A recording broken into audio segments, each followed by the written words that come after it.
Subscribe करें हमारे YouTube channel साधना gold को और पाएं वीडियोस सबसे पहले। बेल आइकन दबाना ना भूलें।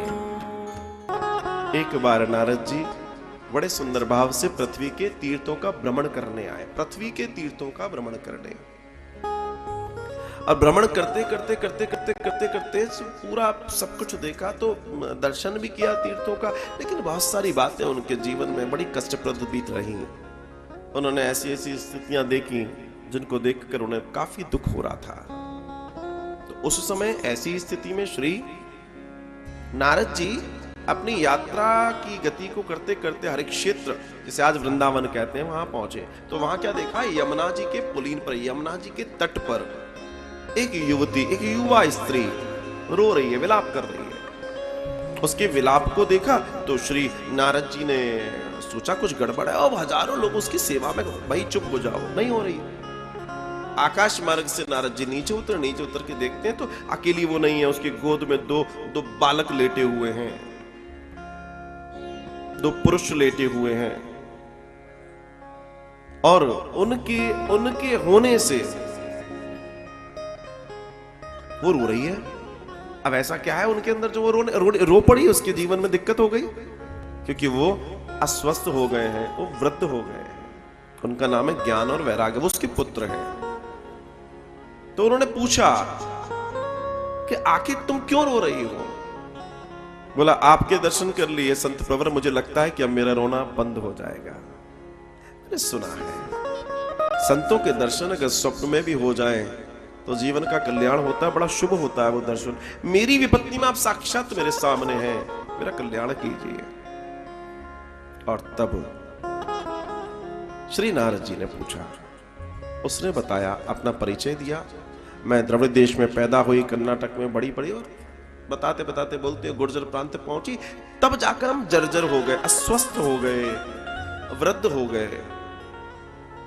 तो ये हुआ कि ऐसी स्थिति हो गई, और उस स्थिति में फिर हम आगे बढ़े, बढ़ते बढ़ते बढ़ते बढ़ते हम हर क्षेत्र वृंदावन आ गए।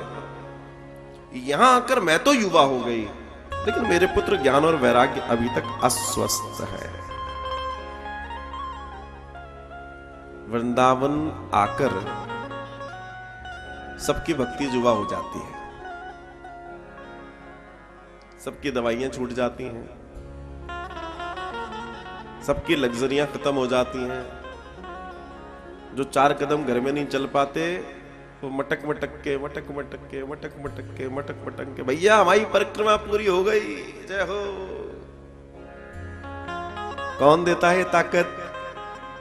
क्योंकि यहां आकर भक्ति प्रबल हो जाती है, मजबूत हो जाती है, स्वस्थ हो जाती है, परिपक्व हो जाती है। लेकिन सिर्फ भक्ति से काम नहीं चलेगा, आपका ज्ञान और वैराग्य भी मजबूत होना चाहिए। भक्ति वही सुंदर है, वही योग्यता पाती है, वही पूजती है जो भक्ति के पुत्र ज्ञान और वैराग्य पुष्ट होते हैं। जिस भक्ति के पुत्र ज्ञान और वैराग्य पुष्ट हैं, समझ लीजिए वो भक्ति बहुत सुंदर है। और भक्ति वही है जिसका ज्ञान और वैराग्य पुष्ट हो।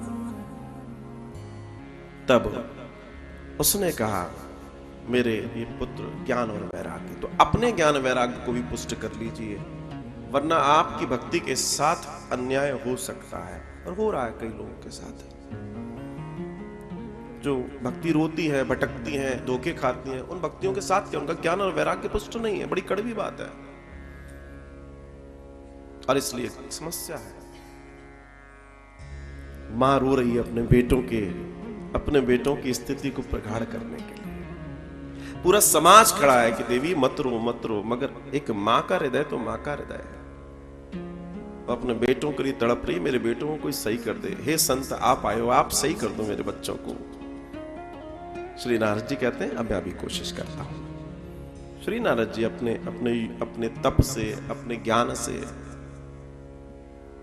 शास्त्र, उपनिषद, खंड, उपखंड आदि इत्यादि पुराण सब सुनाते हैं। जैसे जैसे सुनते वैसे वैसे पुष्ट हो जाते हैं। पुष्ट हो जाते तो आनंद से बैठ जाते हैं, प्रेम से भर जाते हैं। नारद जी कहते हैं, लो देवी जी आपके बच्चे सही हो गए। पता पड़ा इतने, बोला ये क्या? ये कलयुग का प्रभाव है। लोग कहते हैं कि कथा सुनी तो थी, अब क्या सुनना। उसका बड़ा कारण मैं आपको बता दूं। जैसे कथा सुन रहे थे, जैसे वो कथा सुन रहे थे, और सुनते सुनते जब सुनाना बंद हो गई, जब कथा सुनाना बंद हो गई तो उनका वो पुष्टता खत्म हो गई। वैसे ही हमारी और आपकी स्थिति है, वैसे ही हमारी और आपकी स्थिति है कि जब तक कथा सुन रहे हैं,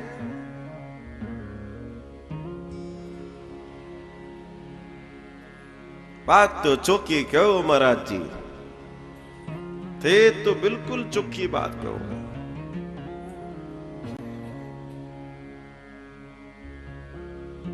फिर बाद में वो ऐसा कर लो, वैसा, आप ही तो कर रही थी उस दिन, महाराज जी बहुत सही बात कहते हो। अरे वो तो इन लोगों का काम ही कहना है, अपन तो अपन नहीं करो।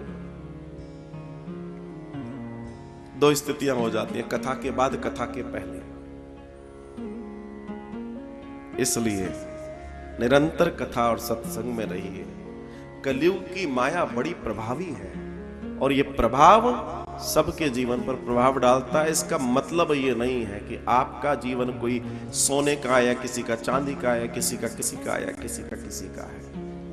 ये प्रभाव तो अपनी जगह पर काम करता है। नारद जी ने कहा मैं अभी सही करता हूं, बहुत कोशिश की लेकिन पुष्टता नहीं आई, और जब पुष्टता नहीं आई तो नारद जी निराश हो गए। और नारद जी बड़े दुखी होते, बोला मुझे कुछ समय दीजिए। बद्रिकायन क्षेत्र में पहुंचे, वहां पहुंच के उन्होंने देखा कि निराश होकर बैठे हुए हैं। सनकादिक आ रहे हैं, सनत कुमार आदि चारों भाई जब लौट के आ रहे हैं, उन्होंने देखा क्या हुआ आपको, आप ऐसे मुरझाए हुए। जबकि नारद जी मतलब मुस्कुराता हुआ चेहरा, नारायण नारायण करता हुआ चेहरा। जब ये लोग सीरियल बनाते होंगे तो हजारों चेहरे रिजेक्ट करते होंगे, भैया मुस्कुराता हुआ चाहिए। नारद जी मतलब मुस्कुराता हुआ चेहरा। अब ऐसा मुस्कुराता हुआ चेहरा अगर मान लो डाउन हो जाए तो चिंता का विषय है। तो पूछा क्या हुआ, पूरी कथा सुनाई। फिर बोला कि आकाशवाणी हुई जब मैं अभी आ रहा था कि नारद सत्कर्म करो, सत्कर्म करोगे तो बच्चे सही हो जाएंगे या आपका दुख दूर हो जाएगा, समस्या खत्म हो जाएगी। मैं ये जानना चाहता हूं कि सत्कर्म क्या है। मेरे जैसा व्यक्ति, ब्रह्मज्ञानी देवर्षि नारद कह रहे हैं कि मैं जानना चाहता हूं कि सत्कर्म क्या है। अब आप विश्वास करके देखिए कि जब नारद जी सत्कर्म को नहीं जान पाए तो हम और आप किस छोटे मोटे से ज्ञान को लेकर अपने आप को पहाड़ माने घूम रहे हैं। और तब उन्होंने जब कहा, जब सुना, जब समझा तो बोला अब ये कलयुग आ गया है नारद। हर युग के अपने नियम होते हैं, और कलयुग का जो नियम है मैं तुम्हें याद दिलाता हूं। तुमने वेद व्यास जी को एक ग्रंथ की रचना के बारे में बताया था, और तुम्हारे कहने पर वेद व्यास जी ने ग्रंथ की रचना करी थी, श्रीमद् भागवतम। बोला हाँ याद आया, याद आया। तब श्री सनत कुमार कहते हैं अब इस कलयुग में वही सत्कर्म है, श्रीमद् भागवतम ही सत्कर्म है। और इसके अगर दूसरे दर्शनों को देखो तो एक बड़ी सुंदर बात है। 7 दिन कथा चलती है, 7 ही दिन होते हैं। परीक्षित का जो प्रश्न है वो भी 7 दिन का है। जो होता है वो 7 दिन में ही होता है, और जो नहीं होता वो भी इन्हीं 7 दिनों में नहीं होता। तो सब कुछ रिलेट करता है। हाँ ये बात तो सही है।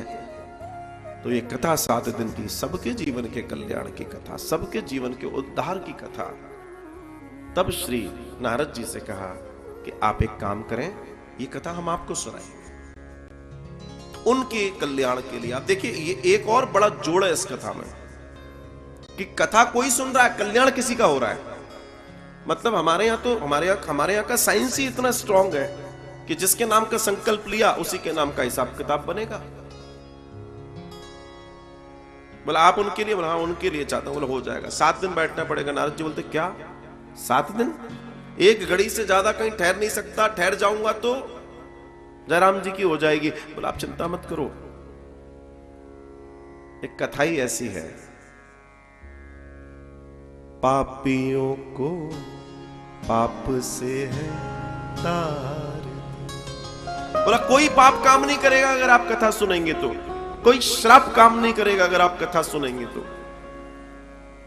जब तक आप कथा में आदि इत्यादि में, तब तक कोई भी ऐसा कोई विचार, कोई स्थिति आपके करीब नहीं आ सकती। आप तैयारी कीजिए। नारद जी ने तैयारी की।